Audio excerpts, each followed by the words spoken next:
How's it going, everybody? You're watching the Fiery Friar podcast. This is episode 9, July 29th, 2024. And today we have a day off, so I just wanted to update everybody on a few things. I just read the Kevin Acee report, so I just wanted to go over that with you. So, Joe Musgrove, I know we've heard a lot about him possibly coming back at certain points during this year, but I think he's actually making a strong effort to come back right now. Not obviously during the Dodgers series, but potentially next week. So let's read a little bit about that. Kevin Acee says Musgrove is pushing to get back on a big league mound as soon as the upcoming homestand. I think that's a little aggressive, but at least he's pushing for that. He believes it's possible to be starting games for the Padres by next week. Once again, they said that's an accelerated timeline. Joe Musgrove says the whole process of building and getting to the bullpens took a little longer than we thought. So I'm trying to make up for it on the back end and still be smart and not just rush to get back. He had some excellent bullpens last week. Musgrove will pitch against minor league hitters tomorrow in Peoria, Arizona. I don't believe that's today. I think that's actually literally tomorrow. So 20 pitches in a first inning and then 15 in a second inning in an environment that the Padres can control. Musgrove also said, then I think it's kind of AJ's call after that if he wants to put me in for 3 innings to start or if he wants me to get one more and then come back at 4 innings. I think that's pushing it still once again. You've taken all this time. You might as well take a little longer. Just really make sure you come back and come back strong. Let's see here. He also said, I think ideally it'd probably be 2. And he's referring to innings. I'd love to get back at 3 innings, but it's not fair to the team to go out there with 50 pitches to work with and make a start and have the bullpen cover that. So it depends on where we're at bullpen-wise, what the usage has been like, how the starters have done. And that's very true. It's not fair to have the bullpen make up for you, and it's not always possible for the bullpen to come out there and really do a good job. And then not only the bullpen, but, your offense as well has to kind of make up for your lack of good pitching. So they also go to mention that if they cannot land a starter by tomorrow's deadline, they might pair Musgrove with Johnny Brito while Musgrove continues to build up. And I don't see that really happening because AJ Preller not getting a starting pitcher, at least one, kind of seems unlikely. But at the same time, with Musgrove potentially coming back this upcoming homestand and them knowing that, maybe he's progressing a little quicker than we might have thought.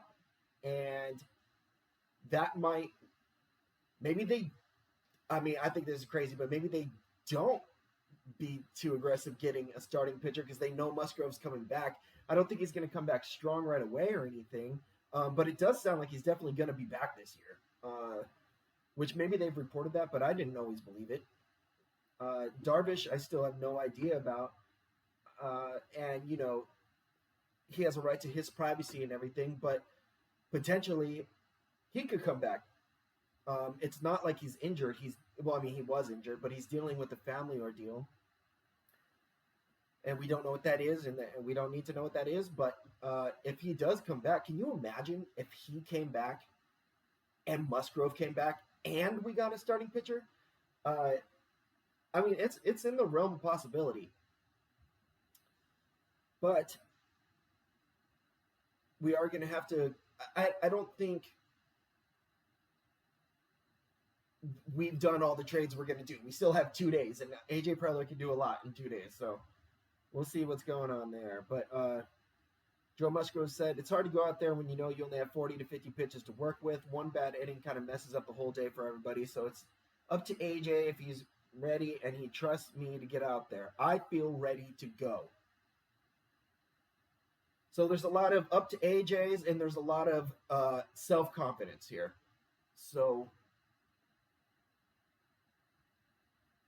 I think that's all a good sign. But let's move on to Bogearts. So 18 hits in his first 36 at-bats off the IL, all of them singles. He improved that stat yesterday against the Orioles with 2 doubles and a triple. No, there was a home run. There was a triple. I don't know if it was yesterday. There was a couple doubles, more than a couple doubles. So in the past 2 days, Bogearts has been more like the player with the .807 career slugging percentage he amassed since 2013. He doubled twice and tripled Saturday before hitting a home run yesterday. Yeah, so that's what it was. So this was kind of interesting. Bogearts talked a few days ago about being reluctant to swing all out and said Saturday was the best his shoulder had felt physically. He also said he attributed his extra base hit barrage to baseball being baseball. So it's like a little contradicting because he's saying that he's not really swinging full out, but also he's not getting only singles because he's not swinging fully. So I think it's a little bit of both. I think Padres fans are completely fine with singles. Singles, we've been winning with singles. Okay, I don't think we really got too many home runs these games that we've been winning. Although we have gotten some, but it hasn't really been up to the home runs that have been making us win. I mean, I love seeing someone go out there and put the bat on the ball. What I hate seeing is somebody swinging and missing and their helmet's falling off. That's ridiculous. But you're taught from a young age, when you swing, you should be looking down at the plate when you're done. If anything, you got professionals up there with their helmets falling off because they're pulling their heads so much, swinging so hard, whipping so bad. We don't need home runs in every situation. So Bogearts says, "I think it's just the way the game is. You get a lot of singles, then you get a lot of extra base hits. They come in bunches. They tend to do that. I don't like to have them spread out, but I wasn't complaining one bit about the singles. I wasn't getting anything," referring to earlier in the season. But over the past 18 games, dating to May 12th, he has hit .429 with a 1.067 OPS, raising his season average 53 points to 272, and his OPS 114 points to 695. So really, it was just the very beginning of the year where Bogearts wasn't looking too hot. He had one strikeout yesterday that looked pretty bad. It just really reminded me of the beginning of the season when he's kind of just barely putting his bat out there and not even coming close. There's a difference when you're barely putting your bat out there like Luis Arraez and you're blooping it into the outfield. Put your bat out there, but have it touch the ball, I just wanted to finish off with Solano. Solano is one of my favorite additions to this team this year. He's been really solid. He's been one of those veterans that really has panned out. He's not like a Rich Hill, okay? I just really think that he brings a lot to the table, and his numbers show that that's true. So here, let's talk about Dominic Solano a little bit. He did not play in Baltimore at all, and appeared in just 2 games on the 9-game road trip. In those 2 games, though, he went 3 for 6. Okay, getting his average up to 299. His average is 299. This dude has at bats. He's not barely in any games and has 299. He's in there a lot. For our injury-riddled team, he's been in there a lot and getting at bats. So $2.99, I mean, that's the third best average on the team.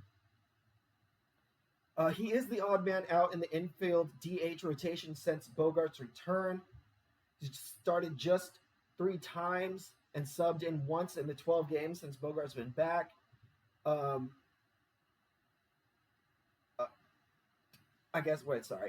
It will be interesting to see whether the Padres start him and rest struggling Jake Cronenworth in one of the 2 games against the Dodgers. And they also mentioned how if he's still here at the trade deadline, I hope we don't get rid of him. I mean, I think he's very useful, especially, I mean, you got to have everybody playing great for him really not to come in. And everybody be healthy for him not to come in. I mean, people get injured.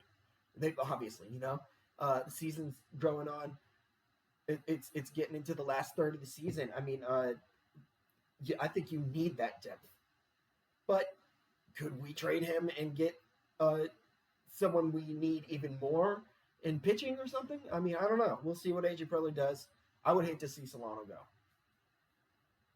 So, in that infield and DH rotation, I think Cronenworth has been obviously struggling, and Arise is hurt. So why not have Solano in there? I don't see why we don't have Solano in there. Well, Solano can't really get in the infield. I mean, maybe he could play first base, but he's primarily like a third baseman. And Manny's going to stay in there, even though he could use a DH every once in a while. See, that goes even more to my point, is that even Manny could use some rest and DH. I don't ever understand why Arise is playing first while he's hurt like that.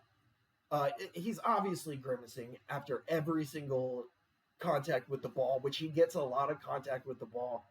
Why not have him rest his hand, and just hit? I mean, even hitting is pushing it, but it's hard to take him out of the lineup. So we mentioned Croney was struggling. He's batting .133 over the past 11 games. Okay. That's not good. Solano, again, and we're playing the Dodgers. We got Clayton Kershaw starting on Wednesday. And Solano's 12 for 30 with a 400 batting average against him. Cronenworth is 4 for 17 with the 235. Not to mention, he has 1 hit in his past 14 at-bats against lefties. He's not hitting lefties, okay? Not only is Solano hitting lefties, he's right-handed. So if you got a lefty in there, I would play Solano over Cronenworth. What does that do defensively? Nothing anymore. You got Bogearts at second to replace Cronenworth, and then you got Arise at first. But you could even have Cronenworth at first, Bogearts at second, and then Solano DHing. But I think I take that back. I like Arise in the lineup, but obviously he's hurt. So, I mean, if he does need a break, it's still a good... It's like either way, you're not really going to have a weak spot if you keep Solano around. And if you use Solano. I'm a big Solano fan. So, I don't know what we're going to do at the trade deadline. Arizona lost yesterday, so that was good. I mean, that really kept us in our wild card spot. Not that it really makes a difference with trades, but we gave up a good package to get with Jason Adam, right? That's his name. Should know that. Yeah, Jason Adam. I don't know much about Jason Adam. From the little I've heard, he is a good pitcher. He is definitely someone you could slot in there around like Estrada's position. But so I'm happy, and we have control. He didn't cost that much money. He did cost prospects, though. I mean, Dylan Lesko and Homer Bush Jr. are gone, as well as a catcher. But you've got Ethan Salas. You don't need another catcher in your farm system, really. So, I mean, you do, but it's not vital. Pitching is vital right now. So, what is it going to cost to get another starting pitcher for this team that's worth something? I mean, Garrett Crochet, yeah. If it's Garrett Crochet, you're going to give up DeVries. You're going to give up Salas, maybe one of those two. You'd probably give up Snelling for sure. I don't know. I'm not really sure. But there's too much. I think there's too much risk with Garrett Crochet.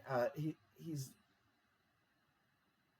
going to probably not improve this year. If anything, he's going to need less innings. I think we just need a good starting pitcher, not a super duper all-star.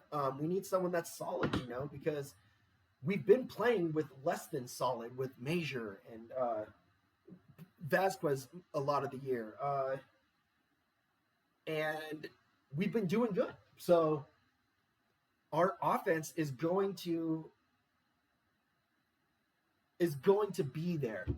So we just need people not blowing out games, like, you know what I mean? Like 6 runs in an inning. We just need someone to get in there, fill that starting spot, because when you got Musgrove, I think definitely coming back, and Darvish potentially could come back, and he could come back strong because he's not out because of an injury currently right now.